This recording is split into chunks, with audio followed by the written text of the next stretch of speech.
Hi friends, అందరికీ నమస్కారం. హంసవేణి గారి యూట్యూబ్ ఛానల్కి వెల్కమ్ ఫ్రెండ్స్, వెల్కమ్. ఇంతవరకు ఎవరైనా నా ఛానల్ని సబ్స్క్రైబ్ చేసుకోకపోతే please subscribe my channel masters. ఈరోజు మనం లోకరక్షకుడు మెహర్ బాబా, మరి మెహర్ బాబా అమరతిథి అన్ననే జనవరి 31 జరిగింది కదా ఫ్రెండ్స్. దానికి ప్రత్యేకంగా ఈరోజు లోకరక్షకుడు మెహర్ బాబా గురించి కొద్దిగా తెలుసుకుందాం. నిజంగా ఆధ్యాత్మిక ఆనందం అనంతమైనది కదా ఫ్రెండ్స్. అంతేకాకుండా ఎల్లప్పుడూ ఉండేది. మానవ జీవిత లక్ష్యం ఏమిటి? మోక్షం. దాన్ని సాధించే వరకు మానవులకు జనన మరణం తప్పదు. పునరపి జననం, పునరపి మరణం, ఇలా కొన్ని వేల సంవత్సరాలుగా సాగుతూనే ఉంటుంది. మనస్సు మాత్రం ఒక్కసారే జన్మిస్తుంది, ఒక్కసారే మరణిస్తుంది. మనసుకు మరో జన్మ ఉండదు. కాబట్టి నిరంతరం భగవన్నామస్మరణలో గడపాలి. దేవుడు ఎల్లవేళలా మీ ఎదుటే ఉన్నాడు. చూడండి ఫ్రెండ్స్, దేవుడు ఎప్పుడు మన ఎదురుగే ఉన్నాడు అన్న ఎరుకతో ప్రవర్తించాలి అని ప్రబోధించిన మహనీయుడు మరి అవతార్ మెహర్ బాబా. తాను మానవ రూపధారినైన భగవంతుడినని, తాను ప్రత్యేకంగా ఎలాంటి మతము స్థాపించడానికి రాలేదని, అన్ని మతాలు ఒకటేనని, తన మతం ప్రేమ అని ప్రకటించారు. మరి ప్రేమ అనేది అనంతమైనది ఫ్రెండ్స్, అన్లిమిటెడ్ ప్రేమ అంటే. అలాంటి ప్రేమ అంటే ప్రతి ఒక్కరిని ప్రేమించడమే నేర్చుకోవాలి అని ఎంత చక్కగా వివరించాడు చూడండి ఫ్రెండ్స్. మన ఎదురుగా దేవుడు ఎప్పుడూ ఉండేటట్లు మనం ఎరకలో ఉండాలి అంటే, అందుకనే ఫ్రెండ్స్ మనం ఎప్పుడు ఎలా ప్రవర్తిస్తున్నాము అనేది కెమెరా ఉన్నట్లు మన ముందు మనము ఇప్పుడు చూడండి, ఎక్కడైనా కెమెరా ఉన్నాయి అని దొంగలు అక్కడ దొంగతనాలు చేయకుండా ప్రవర్తించకుండా ఉంటారు. అలాగే కాకుండా ఎక్కడైనా వీడియో తీస్తూ ఉన్నారంటే మన మనుషులు ఒక రకంగా ప్రవర్తిస్తూ ఉంటారు. అలా కెమెరా ఉంది మన ముందు అంటే భగవంతుడే మన ముందు ఉన్నాడు. ఎంత చక్కగా ఉంది కదా ఫ్రెండ్స్. మహారాష్ట్ర పూణేలో ఫిబ్రవరి 25న మెహర్ బాబా జన్మించారు. 1894వ సంవత్సరంలో అతని పేరు మేర్వాన్. పూణేలోని కాలేజీలో, దక్కన్ కాలేజీలో చదువుకున్నారు. ఒకరోజు కళాశాలకు నుంచి తిరిగి వస్తూ ఉంటే ఒక వృద్ధురాలైన బాబాజాన్ అనే ఆమె అతని నుదుటి మీద ముద్దాడింది. దాంతో మేర్వాన్ ప్రపంచ చైతన్యం కోల్పోయారు. ఈ మాయనే కదా ఫ్రెండ్స్, ఈ ప్రపంచమంతా మాయ, దానిని కోల్పోయారు చూడండి. సద్గురువుగా మారారు. హజ్రత్ బాబాజాన్, షిరిడి సాయిబాబా, ఉపాసిని మహారాజ్, నారాయణ్ మహారాజ్, తాజుద్దీన్ బాబా తదితరులు మేర్వాన్ను సమస్త మానవాళిని ఆదుకునే అవతార పురుషునిగా, భగవంతుని స్వరూపంగా చెప్పారు.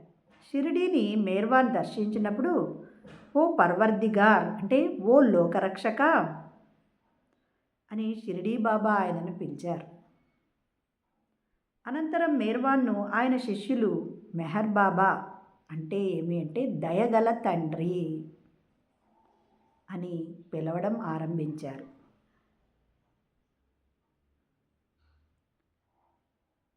1925 జూలై 10న భౌతిక దేహం వదిలే వరకు 44 ఏళ్ల పాటు మెహర్ బాబా కఠిన మౌనవ్రతంలో ఉన్నారు. చూడండి, 44 ఏళ్ల పాటు మౌనవ్రతం. మరి మౌనానికి, ధ్యానానికి ఎంత ఇంపార్టెన్స్ ఉందో మౌనానికి కూడా అంతే ఇంపార్టెన్స్ ఉంది ఫ్రెండ్స్. మౌనంతో ఉండడం ద్వారా మనలోనికి మనం ప్రవేశించవచ్చు. మనం ఎలా ఉన్నాము అనే దాన్ని కూడా మనం తెలుసుకోవచ్చు. 1920వ దశకంలోనే పేదలకు కుష్ఠులకు సేవలను అందించడం కోసం మరి ఉచిత వైద్యశాలను అంటే ఆసుపత్రులను మెహర్ బాబా స్థాపించారు. కుష్ఠరోగుల పాదాలను కడిగి శిరస్సు అంటే వాళ్లకు అభినందనం, శిరస్సు వంచి పాదాభివందనం చేసి కొంత డబ్బు కూడా ఇచ్చి, కొన్ని వస్త్రాలు ఇచ్చి పంపేవారు. 1925 మార్చిలో హజ్రత్ బాబాజాన్ పేరిట మెహర్ బాబాలోని ఆశ్రమ పాఠశాలను కూడా ఆయన ప్రారంభించాడు. అప్పట్లో అస్పృశ్యత అనేది తీవ్ర స్థాయిలో ఉందన్నమాట. అంటే అప్పటికి ఇంకా గాంధీజీ తాత కూడా ఆ అస్పృశ్య నివారణకి ఇంకా ఎటువంటి చర్యలు తీసుకోలేదు. అప్పట్లోనే అతను అన్ని కులాలకు మతాలకు భేదం లేకుండా 200 మంది విద్యార్థులను ఉచితంగా విద్యను అందించారు. దాంట్లో 50% మందికి దళితులకే సీట్లు ఇచ్చారు పాఠశాలను స్థాపించి. మరి పాఠ్యపుస్తకాలు, యూనిఫాము, నోట్బుక్స్ అన్నీ ఉచితంగా పంపిణీ చేశారు. అలాంటి పాఠశాల అప్పట్లో మన దేశంలో కూడా ఎక్కడా లేదు. యావత్ మానవాళి కోసం 1952 నవంబర్లో, 53 ఆగస్టులో విశేషమైన ప్రార్థనలు చేశారు. ఆ ప్రార్థనలు దేవుడు ఒక్కడే అనే సత్యాన్ని చాటుతాయి. అలాగే మానవాళిని మేలుకొల్పడానికి అనేక ప్రవచనాలు చేశారు. భగవద్వచనం సర్వం శూన్యం, అంతే కదా ఫ్రెండ్స్, ఈ శూన్యంలోనే సృష్టింపబడింది ఈ సృష్టి. తదితర గ్రంథాలను మౌన దీక్షలో ఉన్నప్పుడే అన్నీ రాశారు. చూడండి ఫ్రెండ్స్, అంతేకాకుండా అతనికి వ్యతిరేకి అయిన వాడు విధేయుడయ్యాడు. దాని గురించి కూడా కొద్దిగా తెలుసుకుందాం.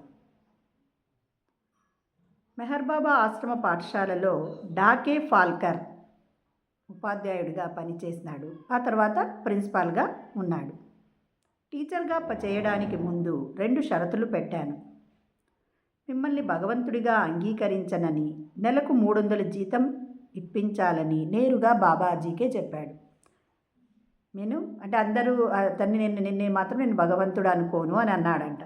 ఓకే అన్నాడు. నీకు 300 ఇవ్వాలి అంటే అని అంగీకరించాడు బాబాజీ. అయితే ఒకరోజు మెహర్ బాబా సాక్షాత్తు భగవంతుడని ప్రతిజ్ఞ చేసి ఆయనకు నమస్కరించాల్సిందిగా ఉపాధ్యాయులందరినీ స్కూల్ మేనేజర్ ఆదేశించాడు.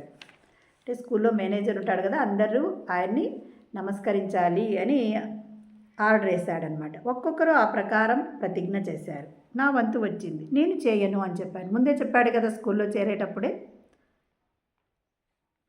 మేనేజర్ అగ్గి మీద గుగ్గిలమయ్యాడు. ఆ మాట బాబా చెవిన పడింది. నాకు డాకేకు మధ్య ఉన్నది యజమాని ఉద్యోగి సంబంధం మాత్రమే, కాబట్టి డాకే గురించి పట్టించుకోవద్దు అని మేనేజర్కు బాబా హెచ్చరించాడు. అతను మధ్య ఉన్నది యజమాని, అంతేగాని నువ్వు అవన్నీ పట్టించుకోవద్దు అన్నానమాట అని మేనేజర్ని హెచ్చరించాడు కూడా. ఏదో ఒకరోజు అతను నన్ను భగవంతుడిగా అంగీకరిస్తాడు అని బాబా అన్నాడు. అదే నిజమైంది. అది డాకే తానే స్వయంగా రాసుకున్నాడు. మెహర్ బాబా శిష్య బృందంలో డాకే ఒక ముఖ్య కార్యకర్తగా మారారు. అంటే అతని శిష్యుల్లో చాలా ముఖ్యమైన వ్యక్తి అయ్యాడు. ఇలా బాబాను వ్యతిరేకించిన వారు ఎందరో ఆయనలోని దైవత్వాన్ని తెలుసుకొని ఆయనకు విధేయులయ్యారు. అంత గొప్పవాడు చూడండి ఫ్రెండ్స్. అంటే అందరూ ఒకటే. అస్పృశ్యత అనేది ఆ కాలంలో ఉంటే మరి కుష్ఠరోగులకు సహాయం చేశాడు, ఆసుపత్రులు పెట్టాడు, మరి అలాగే పాఠశాలలు స్థాపించాడు.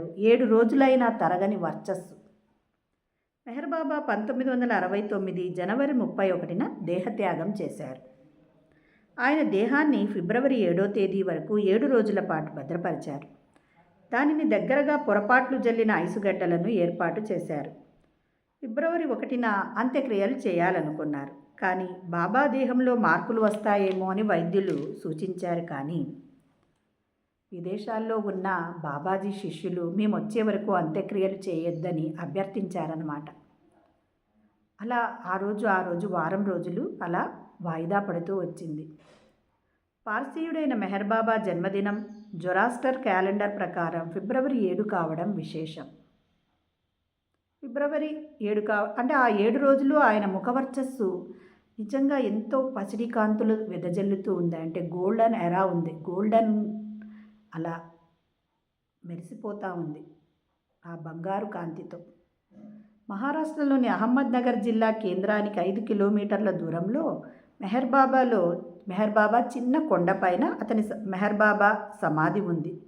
దాన్ని తన స్వీయ పర్యవేక్షణలో 1930వ దశకంలోనే మెహర్ బాబా దాన్ని తన సమాధిని తానే నిర్మించుకున్నారు. ఆయన 57వ అమరతిథి వార్షికోత్సవాలు మొన్న జరగనున్నాయి. చూడండి ఫ్రెండ్స్, అతను ఎంత గొప్పవాడు కదా ఫ్రెండ్స్. అంటే భగవంతుడు ఎప్పుడు మన ముందే ఉన్నాడు అని ఉండేటట్లు మనం ప్రవర్తించాలి. భగవంతుడు ఒక్కడే. మరి మౌన ధ్యానం 42 సంవత్సరాలు చేశాడు ఫ్రెండ్స్. ఎంత గొప్పవాడు, అంతటి గొప్పవాడు. మరి లోకరక్షకుడు అని కూడా అతన్ని అన్నారు.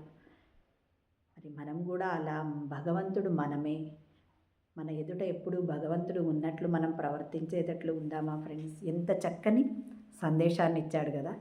Thank you friends. మరి ధ్యానం ఎలా చేయాలి? సుఖస్థిరాసనంలో కింద కూర్చోండి, లేదా పైన కూర్చునే వాళ్ళైతే కాళ్ళు 2 క్రాస్ చేసుకోండి.